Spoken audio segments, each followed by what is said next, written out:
అస్సాంలోని గౌహతి పట్టణంలో తెలుగు వారి కాలనీ అనేటటువంటిది ఒకటి ఉన్నది. దానిని ఇప్పటికీ కూడా తెలుగు కాలనీగా పిలుస్తారు ఆ ప్రాంతాన్ని. ఒకప్పుడు బర్మా నుంచి పోయినటువంటి తెలుగు వాళ్ళు గౌహతిలో వలస ప్రాంతంగా అక్కడకు వెళ్ళటం జరిగింది. అక్కడనే స్థిర నివాసం ఏర్పరచుకొని అక్కడనే ఉన్నారు.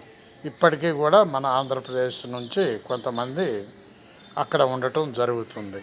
అందుకని అస్సాంలో ఉన్నటువంటి తెలుగు కాలనీ, దాని పేరే తెలుగు కాలనీగా మార్చారు. అప్పట్లో ఎన్టీ రామారావు గారికి ఈ విషయం తెలిసి తెలుగు కాలనీగానే పిలవండి అని అనటం జరిగింది. ఎందుకంటే తెలుగు కాలనీ కంటే ముందు మద్రాసి అన్నారు. ఆ మద్రాసీని తీసేసి తెలుగు కాలనీగా పిలవండి అని సీనియర్ ఎన్టీఆర్ అప్పటి ముఖ్యమంత్రి రామారావు గారు చెప్పటం జరిగింది. ఇప్పటికీ కూడా అదే విధంగా కంటిన్యూగా తెలుగు కాలనీగా పేరు ఉన్నది. ఆలోచించండి. బాలసాని వీరప్రసాద్, హైదరాబాద్.